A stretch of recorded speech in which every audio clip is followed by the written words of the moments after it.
See? Hammer grip is firm but tender. Cherish the ball. Don't crush it. Right, Gabriel, have a chat. Is it true you've given in and let Mr. Barrow get away with it? He was dragging on and on.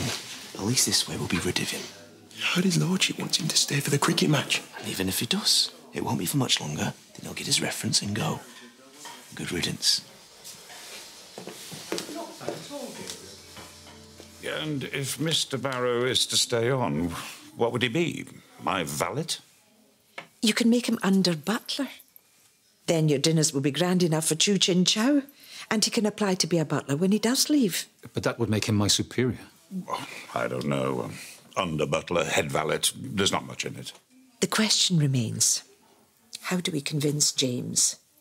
Well, it's his lordship who wants Mr. Barrow to stay on, so I think his lordship can bring it about. James, you put up a very good show out there. Well done. Thank you, my lord. As a matter of fact, I wanted to thank you for your generosity with Barrow. Letting him stay on shows a real largeness of spirit. Stay on? Mr. Barrow's staying on? As under butler, I was given the impression you'd allowed it. I allowed him to have a decent reference for when he left. But you won't mind too much, will you? Oh, and by the way, congratulations on your appointment as first footman. What? Thank you, my lord. Very much.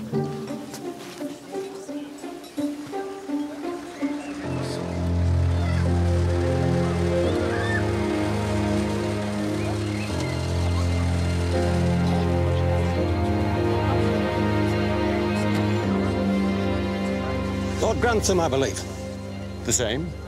Looking for a Mr. Alfred Nugent, my lord. And you are? Inspector Stanford and Sergeant Brand, York Police. Alfred can't have got into trouble with the police. That's not possible. He's made a complaint concerning a Mr. Thomas Barrow, making an assault of a criminal nature on another of your employees. That is a very serious allegation. It is, my lord, serious enough to bring us here to interrupt your cricket match. If you'd like to point out the young gentleman. He's over. I'll fetch him. Well, we'll go with... I think it's better if you leave it to his lordship. I'm sure he can get to the bottom of it. But I know what I saw, my lord, and it weren't right. I'm not asking you to abandon your beliefs, Alfred. Just to introduce a little kindness into the equation. Am I not to stand up against evil? Evil? Thomas does not choose to be the way he is. And what harm was done, really, that his life should be destroyed for it? Well... Let he who is without sin cast the first stone. Are you without sin, Alfred? For I am certainly not. Just as I thought, there's been a mix-up.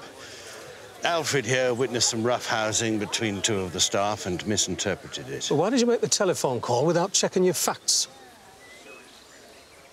I'm very much afraid to say he was a bit squiffy, weren't you, Alfred? I made the call before I knew what I were doing. I'd been at the cider. You what? Oh, I think we can overlook it this once. Don't you, Carson? So, you see, I'm afraid there's really nothing to investigate. I'm terribly sorry to have wasted your time. Would you care to have some tea? Oh, thank you, Lord Grantham. I think we've got the measure of it. Good luck with your match. I thought it was too good to be true. He sent dried ginger instead of fresh. No, it's my fault. I just put ginger because Mr. Cox knew what I liked. I might go into Thirst tomorrow. I can take it back for you if you want. Would you? You should go with him, Alfred. You'd like that shop. Who's doing what tomorrow? Mr. Barrow's going into Thirsk. I said Alfred should go with him. Who says I can spare them? What about Mr. Branson's luncheon? I doubt he needs an under-butler, Mr. Carson. Or two footmen. He told me he'd get lunch at the Grantham Arms. So can they go? I suppose so. But there's a lot to be done, and don't forget it. I'll tell you what, we've got a fair starting here on Friday. I run a stall and so do some of the suppliers. Why not come? What sort of fair? Well, the usual sort of fair. Food, games, modest dancers. Can we get the time off? I don't see why not. Jimmy? Well, I might come if there's a crowd of us, but not otherwise. Have you got a minute? I'll just put a note in that bag for Mrs. Patmore. Go on, then. not sure I'm going to go tomorrow. It's such a waste of money. Oh, come on. You've enough for a few rides and a beef sandwich, I suppose. I can buy you all a bottle of pop if you like. What an offer. Let's take him up on it before it's time to think again. Thank you, Mr. Barrow, but I can buy me own pop. Don't pretend you've money to burn. I can always get money. The store cupboard's open if you need anything. No, but I do have something to ask you. Now, where did I put that box? This one.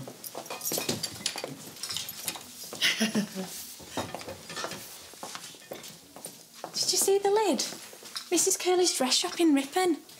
She's got a fancy man, I'm telling you. Mrs. Patmore? Why not? She's a woman, isn't she? Only technically. I said I'd meet him at his stall. What's that? Oh, he asked me to bring sandwiches. Oh, can I come? I want to find out where the best food stalls are. Why don't we all go? Here's something for us. Alfred, Mr. Branson, let's give it a go. I don't mind. What about you? Isn't it a bit rough for Mr. Barrow? Oh, I think I could manage.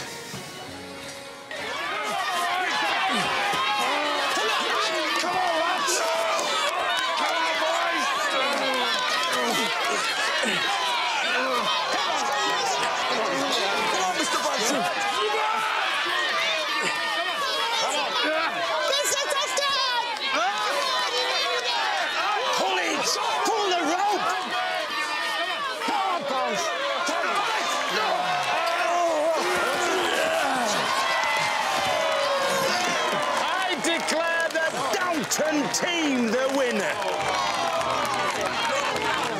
Thank you very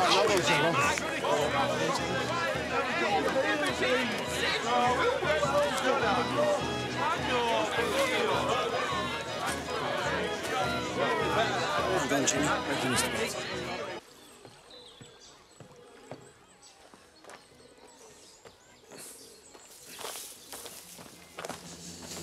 Where do you think you're going, my lad? Get out of your way.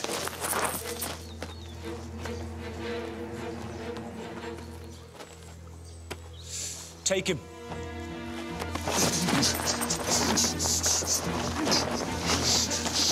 Let him go.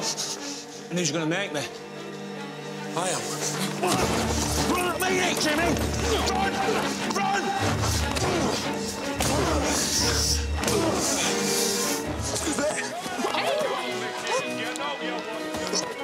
Doctor! Doctor, you've got to come now. What is it? It's Thomas, please.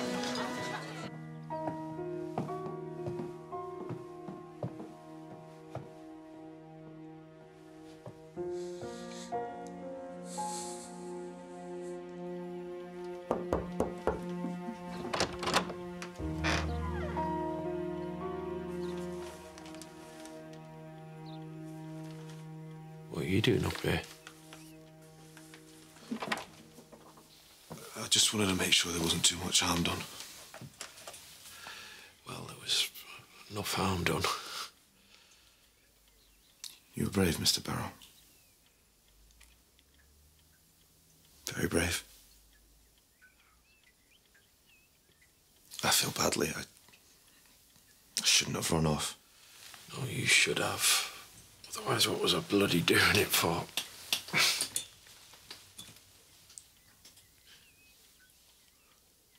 Were you following me?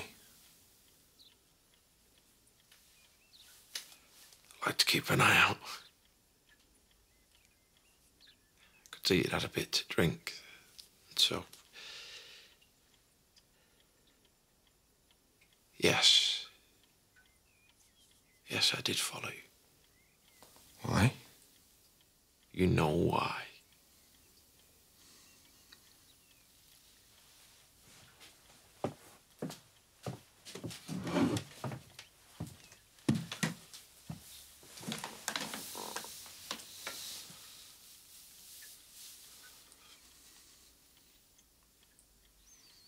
I can never give you what you want. I understand that. I do. And I don't ask for it. But I'd like it if we could be friends. Like you are, Mr. Barrow. If that's all. I think I could manage that. Thank you, Jimmy. Thank you. Make yourself useful. Something, read the paper. 4:20 York today. Rather flutter.